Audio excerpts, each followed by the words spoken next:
నమస్తే, welcome to I news. నేను హిమ. మంచు ఖండాల మధ్య విహరిస్తూ ప్రకృతి ఒడిలో ఆహ్లాదాన్ని పంచాల్సిన ఎంవి హోండియస్ క్రూయిజ్ షిప్ నేడు ప్రాణాంతక వైరస్ కు చిరునామాగా మారిపోయింది. అట్లాంటిక్ మహాసముద్రం నడిబొడ్డున హంటా వైరస్ పంచా విసరడంతో నలుగురు ప్రాణాలు కోల్పోగా నౌకలో ఉన్న మిగిలిన ప్రయాణికుల పరిస్థితిపై సర్వత్రా ఆందోళన వ్యక్తమైంది. అయితే ప్రపంచ ఆరోగ్య సంస్థ నేతృత్వంలో సాగిన భారీ తరలింపు ఆపరేషన్ విజయవంతం కావడంతో అంతా ఊపిరి పీల్చుకున్నారు. ఈ నౌకలో ఉన్న ఇద్దరు భారతీయుల పరిస్థితి ఏంటి? ప్రస్తుతం వారు ఎక్కడ ఉన్నారు? వైరస్ వ్యాప్తిని అరికట్టేందుకు అంతర్జాతీయంగా తీసుకుంటున్న చర్యలేంటి? ఆ వివరాలు ఈ వీడియోలో చూద్దాం.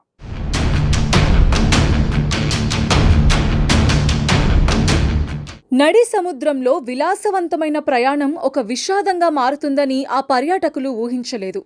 డచ్ క్రూయిజ్ షిప్ ఎంవి హోండియస్లో హాంటా వైరస్ బయటపడడంతో ప్రపంచం ఒక్కసారిగా ఉలిక్కిపడింది. ఈ వైరస్ సోకి ఇప్పటికే నెదర్లాండ్స్ మరియు జర్మనీకి చెందిన పర్యాటకులు ప్రాణాలు కోల్పోవడంతో ఈ నౌకను తేలియాడే క్వారంటైన్ కేంద్రంగా మార్చారు. స్పానిష్ జలాల్లోని టెనరిఫ్ తీరానికి చేరుకున్న ఈ నౌకను అధికారులు ప్రధాన పోర్ట్లోకి రానివ్వకుండా ఒక పారిశ్రామిక ప్రాంతంలో లంగరు వేయించారు.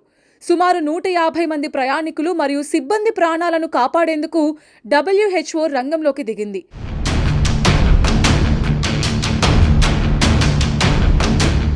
ఈ భారీ తరలింపు ఆపరేషన్లో భాగంగా 140 మంది ప్రయాణికులను వారి వారి స్వదేశాలకు తరలించే ప్రక్రియ విజయవంతంగా పూర్తయింది. అమెరికా, బ్రిటన్, జర్మనీ వంటి దేశాలు తమ తమ పౌరులను ప్రత్యేక చార్టర్ విమానాల ద్వారా తీసుకువెళ్లాయి. అయితే ఈ నౌకలో ఉన్న ఇద్దరు భారతీయ సిబ్బంది పరిస్థితిపై మొదటి నుంచి ఆందోళన నెలకొంది. తాజా సమాచారం ప్రకారం ఈ ఇద్దరు భారతీయులను ప్రస్తుతం నెదర్లాండ్స్కి తరలించారు. వీరిలో ఎటువంటి వైరస్ లక్షణాలు కనిపించినప్పటికీ ముందస్తు జాగ్రత్తగా వారిని వైద్యుల పర్యవేక్షణలో క్వారంటైన్లో ఉంచారు.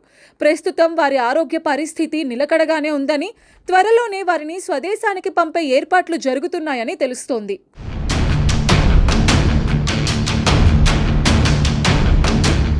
వైరస్ సోకి మరణించిన వారి మృతదేహాలను నౌకలోనే ఉంచి ప్రయాణికులందరినీ ఖాళీ చేయించారు. అనంతరం ఈ నౌకను పూర్తి స్థాయిలో క్రిమిసంహారక చర్యల కోసం నెదర్లాండ్స్లోని రోటర్డామ్ పోర్టుకు తరలించనున్నారు. హాంటా వైరస్ సాధారణంగా ఎలుకల ద్వారా వ్యాపిస్తుందని, అయితే ఈ అండీస్ వేరియంట్ మనుషుల నుండి మనుషులకు సోకే ప్రమాదం ఉండటంతో అంతర్జాతీయ ఆరోగ్య సంస్థలు హై అలర్ట్ ప్రకటించాయి. విదేశాల నుండి తిరిగి వచ్చిన ప్రతి పౌరుడిని 14 నుండి 42 రోజుల పాటు కఠినమైన క్వారంటైన్లో ఉంచి పర్యవేక్షిస్తున్నారు.